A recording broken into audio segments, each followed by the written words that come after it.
గత కొద్ది రోజుల నుంచి చూస్తున్నాం విపరీతమైనటువంటి విప్పు ఉల్లంఘన జరుగుతూ ఉంది. మొత్తానికైతే ఈసీ అనేది కళ్ళు మూసుకున్నటువంటి పరిస్థితి. ఎందుకంటే మొన్న మనం వరంగల్లో కడియం కావ్య ఆమె అక్కడ ఓటు రిజిస్టర్ చేసుకుంది. ఆమె ఓటేసింది మాత్రం ఇక్కడ ఏది మన చెన్నూరు, ఐ థింక్ దట్ పేరు చెప్తా, అక్కడ తొర్రూరులో వేసుకుంది. అంటే అంతకంటే ముందు నేను చదివిన, అంటే ఒక పేపర్లో వచ్చిందంటే ఖచ్చితంగా ఎక్కడైతే ప్రజాప్రతినిధి ఓటు రిజిస్టర్ చేసుకుంటారో అక్కడే ఓటేయాలి. కానీ ఆ కడియం కావ్య విషయంలో మాత్రం తొర్రూరులో ఎందుకు ఓటేయాల్సి వచ్చింది, దాన్ని ఎందుకు యాక్సెప్ట్ చేసింది ఈసీ? అంటే అక్కడ ఆమె ట్రాన్స్ఫర్ చేసుకుందా లేదా అనేది కూడా మనకు ట్రాన్స్ఫర్ చేసుకోలేదు. చేసుకున్నప్పుడు అది రాంగ్ అవుతుంది. రాంగ్ అయినప్పుడు రెండు ఓట్లు ఉన్నప్పుడు ఆ ఎన్నిక కూడా రద్దయ్యే అవకాశం కూడా ఉంటుంది. మరి దాని మీద మీరేం అది వీలైతే మేము డిస్కస్ చేసి దాని మీద పాయింట్అవుట్ చేసి యాక్షన్ తీసుకునే అవకాశం చేస్తాం. అంటే నెక్స్ట్ స్టెప్ ఏందన్న ఇప్పుడు ఫిరాయింపులకు సంబంధించి? ఇప్పుడు జడ్జిమెంట్ వచ్చిన తర్వాత పాండరి గారు క్లియర్గా జడ్జిమెంట్లో లోపాలు ఉన్నాయని మాత్రం మనకు అర్థం. అంటే లీగల్ మిస్టేక్స్ అనేది క్లియర్గా మనకు కనబడుతున్నాడు.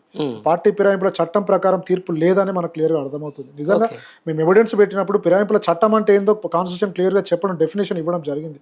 ఒక పార్టీ, ఒక వ్యక్తి, ఒక బీఫామ్ తీసుకున్న వ్యక్తి వేరే పార్టీకి ప్రచారం చేయడం కావచ్చు, వేరే పార్టీకి కండువ కప్పుకోవడం కావచ్చు, వేరే పార్టీకి సంబంధించి వాళ్ళ ఆయా నాయకుల గురించి మాట్లాడడం కావచ్చు, ఇవన్నీ పార్టీ ఫిరాయింపుల చట్టానికి విరుద్ధం. ఇవి అలా జరిగినట్టు సోషల్ మీడియాలో కావచ్చు, ఛానల్స్లో కావచ్చు మనం క్లియర్గా చూస్తున్నాం.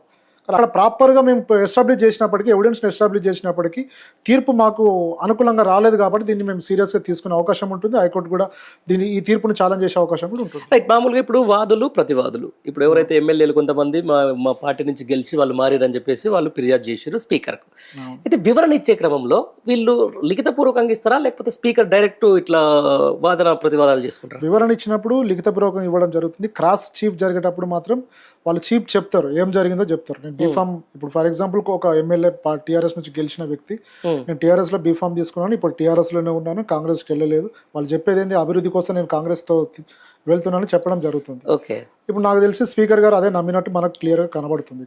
అంటే చాలా ఎవిడెన్స్ ఉన్నాయి. మీరు దీని చాలా మంది ఏమంటారు అంటే కనీసం వీళ్ళంతా పార్టీ మారినా కూడా స్పీకర్ ని అడ్రస్ చేయడంలో, లేకపోతే స్పీకర్ ని దాన్ని ఏమంటారు కన్వే చేయడంలో బీఆర్ఎస్ లీగల్ సెల్ కానీ లేకపోతే బీఆర్ఎస్ పార్టీకి సంబంధించిన వాళ్ళు ఫెయిల్ అయ్యారని చెప్పేసి కొంతమంది అంటారు. అంటే ఇది తప్పు అపవాదు పండరి గారు. ఎందుకంటే ఇక్కడ మేము ఆల్రెడీ మేము లీగల్ టీంలో ఉన్నాం కాబట్టి సీరియస్ దానిలో వర్క్ చేస్తున్నాం, అదంతా స్టడీ చేసినాం కాబట్టి చెప్తున్నాం. దీంట్లో ఉన్న ప్రాపర్ డాక్యుమెంట్, ఎలక్ట్రానిక్ ఎవిడెన్స్ కావచ్చు, డాక్యుమెంట్ ఎవిడెన్స్ కావచ్చు, పేపర్ ఎవిడెన్స్ కావచ్చు, ప్రాపర్ ఎవిడెన్స్ మేము ప్రొడ్యూస్ చేయడం జరిగింది.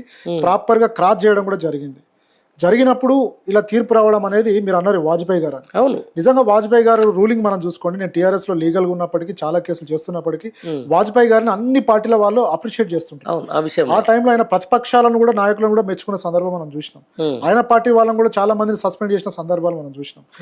ఒక వ్యక్తి అంటే తను ఉన్నా లేకున్నా అలాంటి నాయకుడున్న దేశంలో అలాంటి వ్యక్తి పార్టీ ఫిరాయింపులప్పుడు కొన్ని సంస్కరణలు తీసుకొచ్చినటువంటి ఒక ప్రధాని ఉన్న దేశంలో ఈరోజు స్పీకర్ ఇలాంటి నిర్ణయం తీసుకోవడం అనేది, ఒక రేపటి రోజు స్పీకర్ ఉండొచ్చు పోవచ్చు, మనం ఉండొచ్చు పోవచ్చు పండుగ గారు, ఒక నిర్ణయం, ఒక తీర్పు వెలువరించే ముందు రాజకీయ ప్రలోభాలకు లోబడితే మాత్రం రాజ్యాంగ ఉల్లంఘన జరిగినట్టు. అంటే భారతదేశంలో కామన్ ప్రజలకు కూడా ఒక రాజ్యాంగం మీద కావచ్చు, ఒక స్పీకర్ మీద కావచ్చు, ఒక నమ్మకం కోల్పోయే ప్రమాదం కూడా మనకు కనబడుతుంది. అంటే ప్రజలకి వెళ్ళే ఎమ్మెల్యేలు మేము కాంగ్రెస్తో ఉన్నాం, కాంగ్రెస్తో తిరుగుతున్నాం, కాంగ్రెస్ కండువా కప్పుకున్నాం, రేవంత్ రెడ్డి పాలన బాగుందని చెప్తున్నప్పుడు నువ్వు తీర్పు అలా ఇవ్వడం అన్నప్పుడు ప్రజలు ఎలా హర్షిస్తారని మీరు అనుకుంటారు? ఇప్పుడు టెక్నికల్ గా ఈ ఫిరాయింపు ఎమ్మెల్యేలు ఏ పార్టీ నుంచి ఉన్నారని అనుకోవచ్చు. ఇప్పుడు నిజంగా 10 మంది ఎమ్మెల్యేలు ప్రెస్ మీట్ పెట్టి చెప్పాల్సిందే, మేము టీఆర్ఎస్ లో ఉన్నాము, కాంగ్రెస్ చెప్పాలా వాళ్ళు? మరి చెప్పట్లేదు కదా. అంటే మరి చెప్పట్లేదంటే అర్థమవుతుంది కదా. తీర్పు మా ఫేవర్గా వచ్చింది, మేము టీఆర్ఎస్ లో. మరి నిజంగా మేము భవన్కి వెళ్తుంటాము, పార్టీ కేసీఆర్ గారిని, హరీష్ గారిని, కేటీఆర్ గారిని కలుస్తుంటాం, కేసులు చేస్తుంటాము. నాకు తెలిసి ఇప్పుడున్న ఎమ్మెల్యేలు కావచ్చు, చాలా మంది ఇప్పుడు పార్టీకి అనుబంధంగా కౌశిక్ కావచ్చు, చాలా మంది ఎమ్మెల్యేలు వచ్చి కలుస్తుంటారు, కేటీఆర్ గారిని, కేసీఆర్ కావచ్చు, హరీష్ గారిని కావచ్చు. మరి ఈ 10 మంది ఎమ్మెల్యేలు ఎందుకు కలవట్లేదు, ఎందుకు భవన్కు రావట్లేదు, ఎందుకు డిస్కస్ చేయట్లేదు, ఎందుకు మాకు ప్రతిపక్షంలో మనం ఉన్నాము, మాకు ఫండ్స్ రావాలని చెప్పి ఎందుకు అడగట్లేదు? పార్టీ వర్కింగ్ ప్రెసిడెంట్ అలా నియోజకవర్గాలకు పోతే దానికి అటెండ్ కావట్లేదు. అంటే మరి అటెండ్ కావట్లేదు అంటే మీ ఇంటెన్షన్ ఏంది?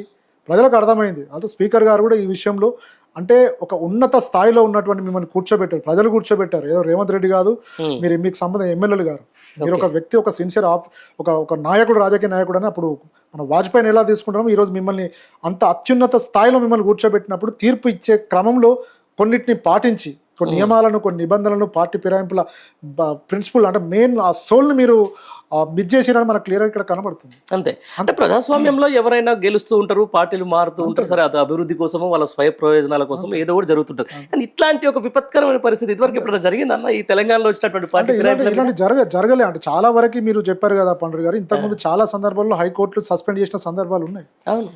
కానీ ఇక్కడ వీళ్ళకు స్పీకర్ అలా నిర్ణయం అనేది ఇంకా ఫర్దర్గా మేము లీగల్గా ఇప్పటివరకు చాలా వరకు లీగల్ ఫైటింగ్లో జస్టిఫై అంటే న్యాయం మా వైపు, సత్యం మా వైపు ఉందని మేము బీఆర్ఎస్ లీగల్ చాలా కేసులలో సక్సెస్ రేటే మాకు ఉన్నది ఇప్పటివరకు. ఈ కేసులో కూడా అంటే ఆ జడ్జిమెంట్ మేము కులకషంగా స్టడీ చేసిన తర్వాత దీన్ని సీరియస్గా ఛాలెంజ్ చేస్తాం. ప్రజల్లో కూడా ఈ తీర్పును తీసుకెళ్లే అవకాశం కూడా మాకు ఉంది. రైట్. రీసెంట్గా మనం చూసినాం కేతనపల్లి ఇష్యూ సంబంధించి మాజీ ఎంపీ, మాజీ ఎమ్మెల్యే బల్కా సుమన్ ఇష్యూ 14-13 రోజులు ఆయన రిమాండ్లో కూడా ఉండొచ్చినటువంటి పరిస్థితి.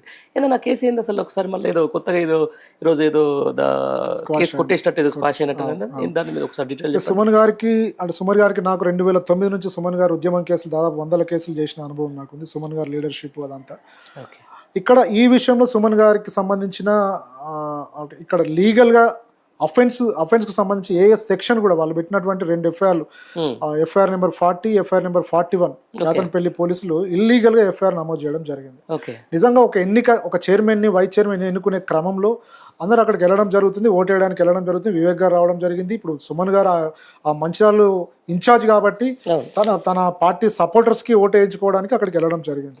నిజంగా ఓటు క్లీన్గా నీట్గా జరుగుతున్న క్రమంలో అక్కడికి మీరు వీడియోలు చూడండి, కాంగ్రెస్ సంబంధించిన అక్కడ 144 సెక్షన్ అనేది విధించడం జరిగింది. టీఆర్ఎస్ వాళ్ళు పోతే 144 సెక్షన్ వైలేషన్ ఎట్లా అవుతుంది? అదే కాంగ్రెస్ వాళ్ళు 100,000 మంది వివేక్ గారితో వచ్చి రెండు వర్గాలు ఉన్నాయి. 2 వర్గాలు వచ్చాయి. అన్ని విజువల్స్ లో అవే కనపడుతున్నాయి. చాలా మందికి తెలియదు ఏంటంటే మేము కూడా కంప్లైంట్ చేయడం జరిగింది. కాంగ్రెస్ పార్టీ ఇప్పటి వరకు ఆన్లైన్ రిసిప్ట్ ఇవ్వడం జరిగింది. కనీసం పెట్టి కేసు కూడా బుక్ చేయలేదు. అదే ఎన్నికను అడ్డుకోవడం కోసం మాత్రమే సుమన్ గారిని అరెస్ట్ చేయడం జరిగింది. ఇంకో 2-3 మళ్ళీ అరెస్ట్ చేయడం జరిగింది. సంపత్ అని ఇంకో 2 అరెస్ట్ చేయడం జరిగింది. అరెస్ట్ చేసి ఇల్లీగల్ గా డిటెన్షన్ పెట్టి కస్టడీ చేయడం. మేము అప్పుడు మంచిర్యాల వెళ్ళడం, మంచిర్యాలలో దాదాపు ఒక 1 వీక్ మేము అక్కడే ఉండి డిఫెన్స్ చేయడము, ఆ కస్టడీ పిటిషన్ డిస్మిస్ చేయడం, పీటీ వారెంట్లు వేయడం. మీరు ఆలోచించండి, ఇక్కడ పంజగుట్ట, ఇక్కడ చాలా ఏరియాలలో రాజేంద్ర నగర్ లో పీటీ వేయడము, అక్కడ చెన్నూరులో పీటీ వారెంట్ వేయడము, ఆ మంచిర్యాల కోర్టు పర్మిషన్ తీసుకోవడం పీటీ వారెంట్. ఎక్కడ కూడా లీగల్ టైం సీరియస్ డిఫెన్స్ చేసి పీటీ వారెంట్ కూడా మేము డిస్మిస్ చేయించాం. డిస్మిస్ చేయించి అరెస్ట్ కాని వాళ్ళకి యాంటిసిపేటర్ తీసుకోవడం ఏదైతే ఇల్లీగల్గా అంటే ఒకే ఇన్సిడెంట్ మేము లగచర్లో మనం చూసినాం, మీకు కూడా అందరికీ తెలుసు. ఒకే ఇన్సిడెంట్ మీద కాన్స్టిట్యూషన్ ప్రకారం 2 ఎఫ్ఐఆర్ అనేది నమోదు చేయకూడదు. పోలీసు వాళ్ళకి తెలిసిన మినిమం ప్రిన్సిపల్ అది. అలాంటి వ్యక్తులు 2 ఎఫ్ఐఆర్, ఇద్దరు కంప్లైంట్ తీసుకొని ఇద్దరి మీద ఎఫ్ఐఆర్లు నమోదు చేయడం జరిగింది. దాన్ని మేము ఛాలెంజ్ చేసినాము. సుమన్ గారికి అదేవిధంగా ఇంకో వ్యక్తికి సంబంధించిన ఎఫ్ఐఆర్ క్వాష్ కావడం జరిగింది. అంటే ఇక్కడ నిజంగా హైకోర్టు కూడా క్వాష్ ఎందుకు చేస్తుంది? ఎవిడెన్స్ ఉంటే క్వాష్ చేయదు. ఎవిడెన్స్ లేదు కాబట్టి ఇక్కడ ఇల్లీగల్గా వాళ్ళే డిటెన్షన్ చేశారు. ఎక్కడ కూడా సుమన్ గారు అటాక్ చేసినట్టు కావచ్చు, టీఆర్ఎస్ క్యాండిడేట్లు అటాక్ చేసినట్టు కావచ్చు, ఎక్కడ కూడా ఆధారాలు లేవు.